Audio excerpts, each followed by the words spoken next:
اور ان میں بھی اتنے یعنی حرمت والے مہینے ہونے کے باوجود بھی نام نہیں آیا مہینے کا تفصیل سے، صرف 12 مہینوں میں جس مہینے کو یہ شرف حاصل ہے کہ اللہ تعالیٰ نے اس کا نام لیا ہے وہ شہر رمضان۔ شہرہ کی معنی ہے ظاہر ہونا، عیاں ہونا، نمایاں ہونا۔ وہ دعائے ندبہ میں دعائے عہد کے اندر آپ نے مطالعہ کیا کہ یعنی جو عاشق حقیقی ہے، منتظر حقیقی ہے امام علیہ السلام کا، وہ یہ کہتا ہے کہ اللہم اخرجنی من قبری، اللہم ان حال بینی و بینہ الموت الذی جعلتہ علی عبادک حتما مخزیہ فاخرجنی من قبری، میرے امام اگر آ جائے میں آغوش خاک میں ہوں تو مجھے قبر سے نکال، شاہرن سیفی یعنی ظاہر ہو میرے ہاتھ میں تلوار چمک رہی ہو، شہرہ یعنی اس طرح عیاں ہونا، نمایاں ہونا، ظاہر ہونا، سب پر ہونا۔ تو اسی وجہ سے اس مہینے کا نام نزول قرآن کی وجہ سے، لیلۃ القدر کی وجہ سے، یعنی باران رحمت کی وجہ سے، اور روزوں کے واجب ہونے کی وجہ سے، اور عبادت کی وجہ سے، تمام مسلمانوں میں مشہور، عالم ملک و ملکوت میں مشہور ہونے کی وجہ سے یعنی مہینے کو شہر کا اور شہر رمضان خاص طور پر مشہور ہے۔ تو اللہ نے اس مہینے کا نام لیا۔ تو اس کے بعد فرمایا کہ اس مہینے کو اللہ نے ماہ روزے کے لیے کیوں انتخاب کیا ہے؟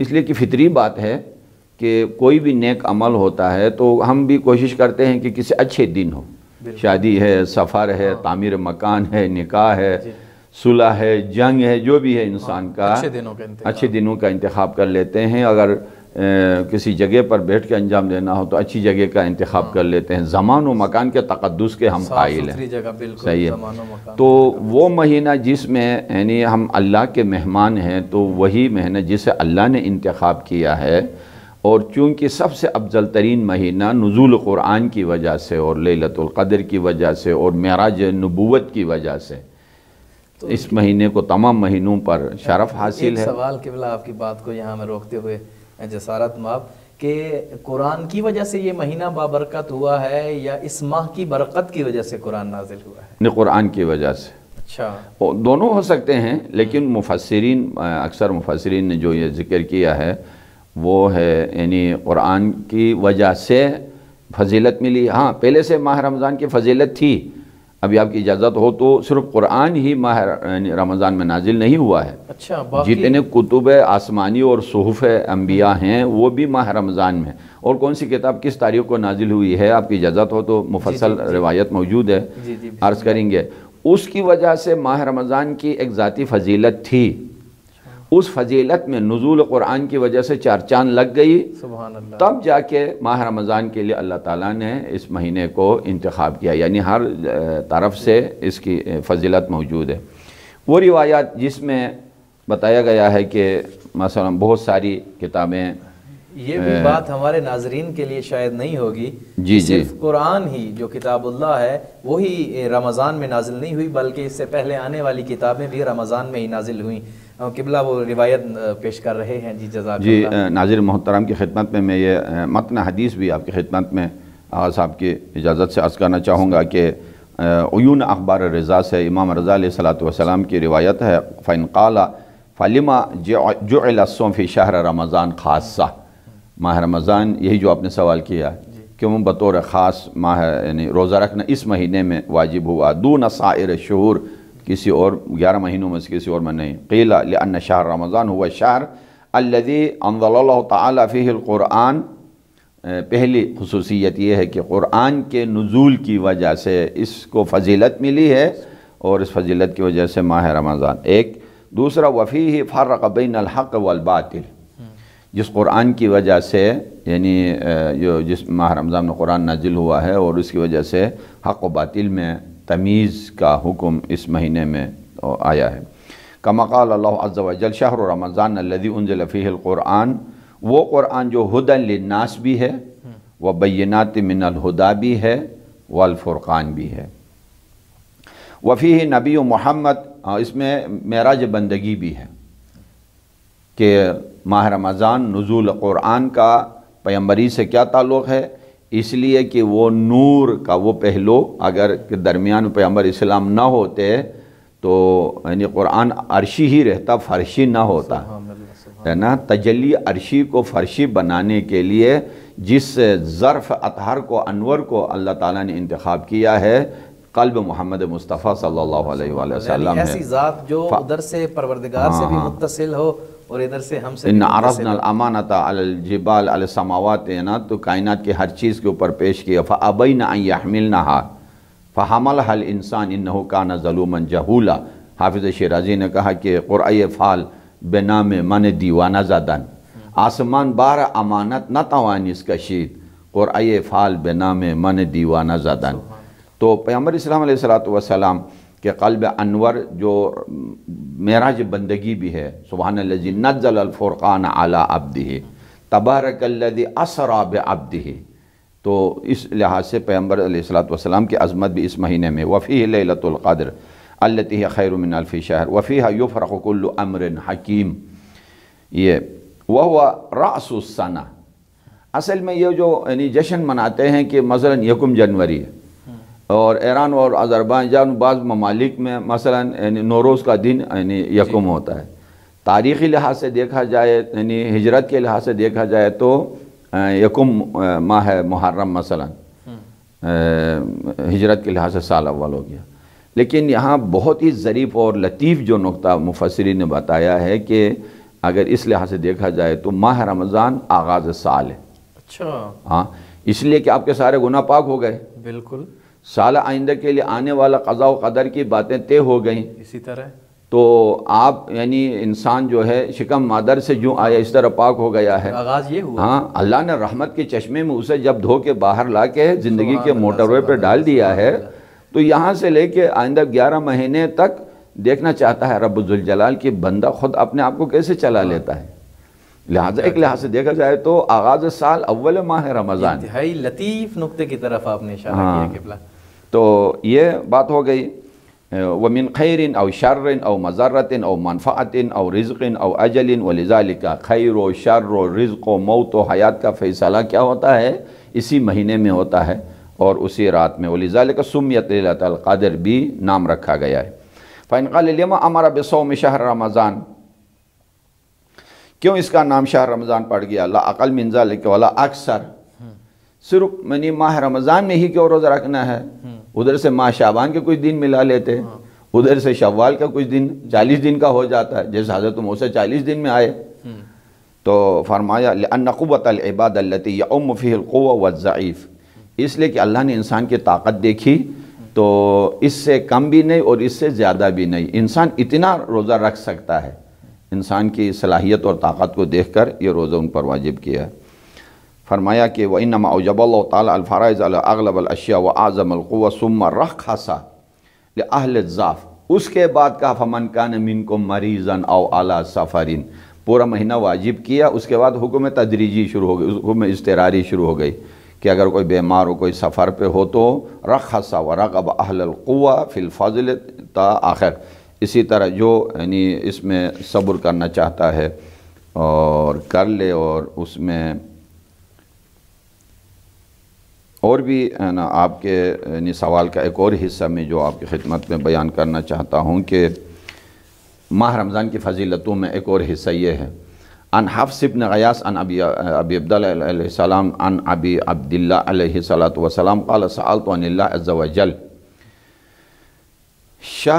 سألتہ عن قول اللہ عز وجل، اللہ کے اس قول سے سوال ہوا کہ حفص بن غیاث چاہتے ہیں کہ امام صادق علیہ السلام سے یہ بات پوچھ لیں۔ شہر رمضان الذی انزل فیہ القرآن وانما انزل فی 20 سنہ بین اولہ و آخرہ، کہ یہ تو 20 سال میں نازل ہو گیا ہے شروع سے لے کے آخر تک۔ فقال ابو عبداللہ علیہ السلام نزل القرآن جملۃ واحدہ فی شہر رمضان الی البیت المعمور، روئے زمین پہ نازل ہونے سے پہلے کہاں نازل ہوا ہے؟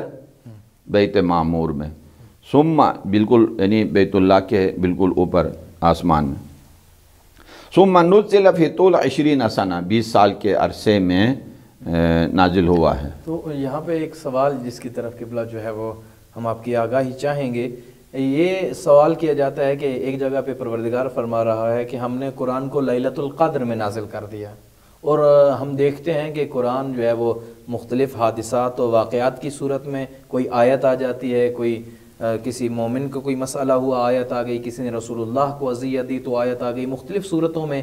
تو یہ قرآن دفعتاً یعنی ایک بار ہی سارے کا سارا نازل ہو گیا یا تدریجاً نازل ہوا ہے؟ ہاں، احسن.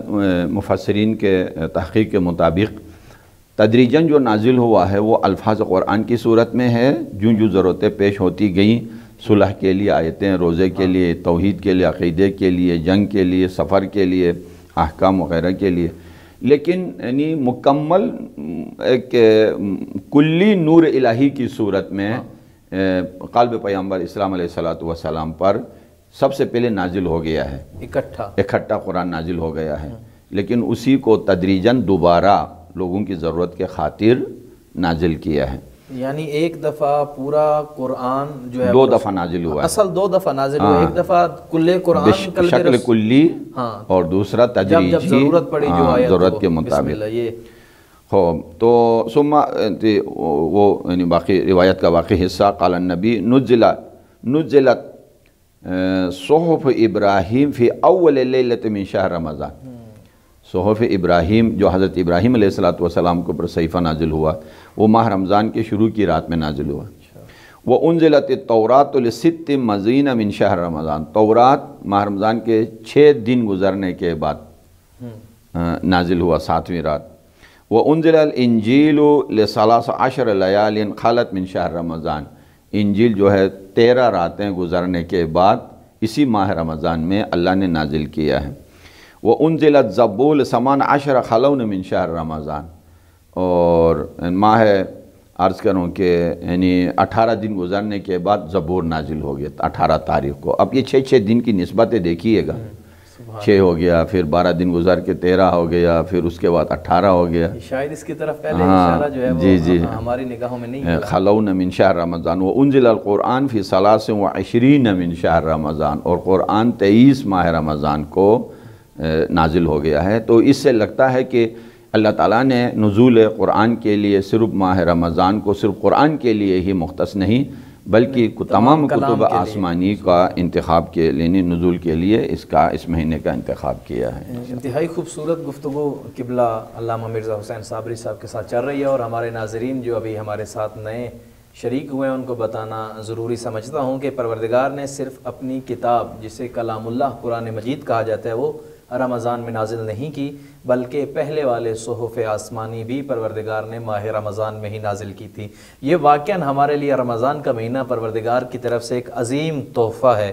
پروردگار اصل مقصد جس طرح پچھلے پروگرام میں بھی قبلہ نے بیان کیا تھا کہ پروردگار کا کائنات کو اور اپنی مخلوق کو خصوصاً انسان کو خلق کرنے کا مقصد اولا، اولی مقصد یہی ہے کہ پروردگار اپنے بندے کو بخشنا چاہتا ہے. پروردگار نے اپنے بندے کو جنت کے لیے خلق کیا ہے. تو باتیں انشاءاللہ خوبصورت جاری ساری رہیں گی. جو آیت ہم نے سرنامہ سخن قرار دی ہے قبلہ، اسی کے اگلے حصے میں جب ہم جاتے ہیں اس آیت کو پڑھتے ہیں تو وہاں پہ ایک آیت کا حصہ ہے ہدن للناس وبینات من الہدی والفرقان. اسی قرآن کے بارے میں جو لیلۃ القدر کو نازل ہوا، اور اس کے بارے میں پروردگار نے کہا کہ قرآن کو نازل کرنے کا مقصد لوگوں کی ہدایت ہے. ہدی للناس، قرآن ہدایت کرے گا لوگوں کی. وبینات من الہدی والفرقان، اور یہ قرآن ہی ہے جس کے ذریعے حق و باطل میں فرق کیا جا سکتا ہے. قرآن بتائے گا یہ حق ہے یہ باطل ہے. انتہائی اہم بحث اور مرحلے میں ہم داخل ہونے جا رہے ہیں. ناظرین سے میں گزارش کروں گا کہ پوری توجہ سے ہمیں سنتے رہیں اور قبلہ سے اس سوال کا ہم جواب جاننے کی کوشش کرتے ہیں. اور سوال یہ کرتے ہیں کہ قبلہ جب قرآن واقعاً ہمیں تو ایمان ہے قرآن کے ایک ایک لفظ پہ ایک ایک حرف اور معنی پہ ہمیں کاملاً اعتماد ہے کہ قرآن سچ ہے، تو یہ بات کہ قرآن ہدایت کے لیے نازل ہوا ہے اور حق و باطل میں فرق کرتا ہے، اگر ہم معاشرے کا بغور مطالعہ اور جائزہ لیں تو باتوں میں برعکس نظر آتی ہے. وہ اس طرح کہ یہاں ایک فرقے والا، ایک خاص گروہ، میں کہتا ہوں ایک خاص گروہ اپنے نظریات کو ثابت کرنے کے لیے قرآن کی آیت پیش کرتا ہے، دوسرے کے کفر پہ آیات پیش کر رہا ہے، اور دوسرا گروہ انہی آیات کے ذریعے پہلے کو کافر ثابت کرتا ہے، خود کو مسلمان ثابت کرتا ہے. تو ظاہراً تو ہر فرقہ اور ہر گروہ آیات دے رہا ہے کہ ہم صحیح ہیں باقی باطل ہیں، ہم جو ہے وہ مسلمان ہیں باقی کافر ہیں، زندہ رہنے کا حق ہمیں ہے، باقیوں کو روئے زمین پر زندہ رہنے کا حق نہیں ہے. ایک طرف قرآن کہتا ہے کہ یہ پروردگار کہتا ہے کہ یہ ہدایت کرتا ہے، لیکن ہم ظاہراً دیکھ رہے ہیں اس سے تو جھگڑا ہو رہا ہے، اس بارے میں ناظرین کو آگاہ کیجیے۔ ہاں، بہت وسیع سوال ہے کہ ایسا ہی ہے، ہدی للناس بھی ہے، ہدی للمتقین بھی ہے۔ معاشرتی مثال دے آسان سادہ الفاظ میں، پانی اللہ تعالیٰ نے پیدا کیا ہے ہر پیاسے کی پیاس بجھانے کے لیے، بالکل، لیکن سمندر کے کنارے کھڑے ہو کر پیاسا آدمی 1000 دفعہ کہتا رہے پانی پانی پانی پانی، پیاس بجھے گی؟ نہیں۔ سارا دن قرطاس سے صفحہ قرطاس پہ لکھتا رہے پانی پانی، نہیں بجھے گی۔ پانی کی طرف دیکھتا بھی رہے، نہیں بجھے گی۔ پانی کے ساتھ کھیلتا چھیڑتا رہے، نہیں بجھے۔ پانی پیاس کیسے بجھے گی؟ جب تک پیے گا نہیں۔ ہاں، تو اب وہ پیاسا یہ نہ کہے کہ اللہ نے تو پیاس بجھانے کے لیے پانی پیدا کیا تھا، میں دریا کے کنارے کھڑا ہوں، میری پیاس کیوں نہیں بجھتی ہے؟ تو لوگ اس کی مذمت کریں گے۔ یعنی یہاں پھر مسلمان غیر مسلمان کی بات نہیں ہے، ایک عاقل انسان ہونے کے ناطے یار پانی پیو تو صحیح، چکھو تو صحیح ہے نا۔ پانی میں یعنی پیر ڈال کے بیٹھنے سے یا تیرنے سے بھی نہیں بجھے گی جب تک کہ پانی نہیں پیے گا۔ قرآن بھی اسی طرح، اہل بیت کی ہدایت بھی اسی طرح، رہنمائی بھی اسی طرح ہے کہ جس طرح پانی ہر پیاسے کے لیے ہے، لیکن یعنی ہلاکت سے نجات وہی پائے گا جو پیے گا۔ قرآن بھی ہر انسان کی ہدایت کے لیے ہے، لیکن ہدایت وہی حاصل کرے گا جو جس کے لیے جو یعنی ہدایت حاصل کرے گا، تلاش کرے گا اور اپنے سینے کو قرآن کے لیے کھول دے گا۔ یعنی کوئی لاکھ پانی سے محبت کرے، پانی فائدہ نہیں دے گا جب تک پیے ہوگا، جب تک پیے گا نہیں۔ قرآن سے محبت کا اظہار بے شک کرتے ہو، لیکن جب تک عمل نہیں ہوگا۔ قرآن کا یعنی سمجھنا بہت عجیب و غریب ہے۔ یعنی قرآن مجید کی کسی بھی حکم کو کسی ایک آیت سے آپ یعنی مفہوم کو مکمل نتیجہ فائنل نتیجہ نہیں کہہ سکتے ہو۔ ایک مطلب کو سمجھنے کے لیے کئی آیتوں کی کڑیاں، نور کی کڑیاں ملانی پڑیں گی، جیسا کہ اہدنا الصراط المستقیم، سیدھی راہ پہ چلا۔ یہ کون سا راستہ؟ صراط الذین انعمت علیہم، نعمت والوں کا راستہ۔ نام آیا ہے کن کا؟ نہیں۔ ادھر جا کے ورق گنتے گنتے سورہ نساء کے آیت نمبر 69 میں کہا کہ یہ نعمت والے کون ہیں؟ وَمَنْ يُطِعِ اللَّهَ وَالرَّسُولَ فَأُولَئِكَ مَعَ الَّذِينَ أَنْعَمَ اللَّهُ مِنَ النَّبِيِّينَ وَالصِّدِّيقِينَ وَالشُّهَدَاءِ وَالصَّالِحِينَ۔ ادھر جا کے گنا۔ قرآن اسی طرح ہے، جن کے اوپر یہ نعمتیں آتی ہیں ان کی ذمہ داری کیا ہے؟ ربی بما انعمت علی فلن اکون ظہیرا للمجرمین، باطل کے سامنے جھکنا نہیں ہے، نعمت والوں کا ایک مکمل یعنی مفصل گفتگو ہے۔ یہاں پر بھی اسی طرح ہے، ہدی للناس فرمایا، ہدایت ہے لوگوں کے لیے، تو سارے ہدایت یافتہ کیوں نہیں ہیں؟ معاشرے میں تو اس کا حل بھی قرآن مجید میں آیتوں کی لائن لگ گئی۔ اللہ نے فرمایا رکاوٹ ہماری طرف سے نہیں ہے، رکاوٹ بندے کی طرف سے ہے۔ کیوں؟ اس لیے کہ خود اللہ تعالیٰ نے فرمایا کہ یہ ہر کسی کو مثلا ہدایت نہیں دے گی سوائے کن کن کے لیے رکاوٹ ہے؟ ان اللہ لا یہدی القوم الفاسقین، جو فاسق ہوگا لا یہدی، اس کے لیے خدا نے ہدایت نہیں۔ لا یہدی کید الخائنین، جو مکر و حیلہ اور خیانت کرنے والے ان کے لیے ہدایت نہیں ہے، فاسق کے لیے ہدایت نہیں ہے، فاجر کے لیے ہدایت نہیں ہے، منافق کے لیے ہدایت نہیں ہے۔ لائن لگ گئی ہے نا؟ ٹھیک ہے، تو ایک نیا سوال اٹھا، خدا اللہ کہہ رہا لا یہدی، جب اللہ کہے کہ میں نے یہ ہدایت یافتہ نہیں ہے تو یہ تو جبر لازم آیا۔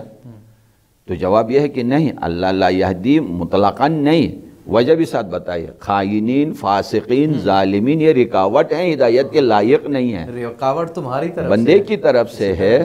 جب آدمی پوری دروازہ روشن دان سارا بند کرے گا، سورج کی روشنی کی کرن بھی اندر نہیں آئے گی، تو وہ تو شکوہ نہیں کر سکتا ہے کہ سورج کی روشنی کیوں نہیں آئے گا، روشن دان تو کھولو۔ پروردگار کی ہدایت کی کرنوں کو جو ہے وہ فسق کے ذریعے جو ہے وہ دور نہ کرتا۔ ہاں، تو یہ سارا خائنین بھی، فاسقین بھی، ظالمین بھی، جابرین بھی، یہ لا یہدی، تو یہ تمام فلٹریشن سسٹم سے انسانوں کو گزارنے کے بعد آخر میں نتیجہ رہ گئے متقین، ہدی للمتقین، تو پرہیزگار، متوکلین، ساری باتیں ہاں، متقین، متوکلین، صابرین، محبین، جن کی یہ صفات ہوں گی وہی لوگ ہدایت کے لائق ہوں گے۔ تو اس سے لگتا ہے کہ اللہ کی طرف سے ہدایت کا راستہ کھلا ہے، اما ہدیناہ السبیل انا ہدیناہ السبیل اما شاکرا و اما کفورا۔ اس آیت کا بھی لب و لہجہ یہی ہے۔ یہ ہو گیا قرآنی۔ اب معاشرے سے ہمارا کام ہے کہ یہی مثلاً آج کے اس پرخطر دور میں کہ یعنی سوشل میڈیا کی وجہ سے اور سیاست کی تباہ کن ماحول کی وجہ سے، غربت کی وجہ سے یا مہنگائی کی وجہ سے یا علم اور علماء کے صحبت سے محروم ہونے کی وجہ سے یہ جو القابات قرآن نے یعنی نگیٹیو صورت میں بیان کیا، فاسقین و خائنین و ظالمین و جاہلین، جس کی وجہ سے ہدایت کے توفیق سے محروم ہوتا ہے، کہیں ایسا نہ ہو کہ دامن قرآن بھی ایک ہاتھ میں ہو، دامن اہل بیت بھی ایک ہاتھ میں ہو، اور اس کے باوجود بھی لا یہدی کے اس عنوان کے نیچے آ جائیں، خدا نہ کرے۔ جب آپ متقین ہیں تو متقین کے لیے اللہ نے کہا یہدی المتقین، ہدی للمتقین، کل اس کی تفصیلی بحث ہو گئی، ہدی للمتقین بھی ہے اور آپ کے سامنے رہنمائی کے لیے امام المتقین بھی ہے، اور ہم خود یعنی ہدایت کے اس نعمت سے دور رہیں، یہ ایسا ماحول معاشرے کے لیے اور محبین اہل بیت اور متمسکین قرآن کے لیے اللہ نہ کرے کہ کوئی ایسا پرخطر دور پیش آئے۔ ناظرین، جیسا کہ آپ قبلہ کی باتیں سن رہے ہیں، انتہائی خوبصورت باتیں کی ہیں انہوں نے، جس میں ہم نے جانا اس پروگرام میں، اور ہمیں واقعاً فرصت میں بیٹھ کے سوچنا تو چاہیے کہ آج کیوں ہمارے ایک ہاتھ میں واقعاً قرآن ہے اور دوسرے ہاتھ میں دامن اہل بیت ہے، اور پھر ہم بھی متحد نہیں ہیں، مومنین میں بھی اختلاف پایا جاتا ہے۔ جہاں ہم اتحاد بین المسلمین کی بات کرتے ہیں، ہم مومنوں میں بھی اتحاد ہونا چاہیے۔ اور سب سے پہلے میں گزارش کروں گا ان لوگوں کے لیے جو اسلام کا کلمہ پڑھتے ہیں، اللہ کی توحید کو مانتے ہیں اور رسول اللہ کی رسالت کو مانتے ہیں، وہ دوسرے کو کافر کہنا چھوڑ دیں۔ یہ ہماری ذمہ داری نہیں ہے۔ اعمال کی قبولیت پروردگار نے کرنی ہے کہ تمہاری نماز درست ہے، تمہارا روزہ درست ہے، یا تمہاری نماز اور روزہ غلط ہے، یہ پروردگار کا کام ہے۔ جو ہمارا کام ہے، جو پروردگار نے ہمیں حکم دیا ہے، وہ یہ کہ تمہارا اگر کوئی پڑوسی بھوکا ہے تو اسے کھانا کھلاؤ، اگر تمہارا کوئی بھتیجا اور رشتہ دار یتیم ہے تو اس کے سر پہ دشت شفقت رکھو۔ اور واقعاً یہ جو آج فرقہ بازی کی ہر طرف جو ہے وہ ہوا چلی ہوئی ہے، اور فرقہ بازی کی وجہ سے انتہائی نقصان میں جا رہی ہے، ہر طرف جو ہے وہ فتنہ اور فساد سے نقصان ہی ہوتا ہے، کبھی امتوں کو اور لوگوں کو فائدہ نہیں ہوا۔ ہم دعا کرتے ہیں کہ پروردگار ہمیں قرآن سمجھنے کی توفیق عطا فرمائے، ایک ہم قرآن وہ سمجھیں جو اللہ سمجھانا چاہتا ہے۔ یہ تبھی ممکن ہے کہ ہم دامن اہل بیت کو تھام لیں، ہم اپنے ذاتی نظریات کو ترجیح دینے کی بجائے پروردگار نے جو قرآن میں نظریہ دیا ہے، رسول گرامی قادر نے جو اپنے فرمان میں نظریہ دیا ہے، جو ائمہ اہل بیت نے اپنے عمل و سیرت کے ذریعے ہمیں حکم دیا ہے، ہمیں اس پر چلنے کی توفیق عطا کرے۔ میں آخر میں دعا کرتا ہوں کہ پروردگار سب مومنین کو اپنی حفظ و امان میں رکھے۔ اسی طرح آئندہ بھی خوبصورت گفتگو سننے کے لیے اور معرفت رمضان جاننے کے لیے ہمارے ساتھ نشست میں موجود ہوں گے قبلہ حضرت علامہ مرزا حسین صابری صاحب۔ آئندہ پروگرام تک کے لیے ہمیں اجازت دیجیے۔ اللہ نگہبان۔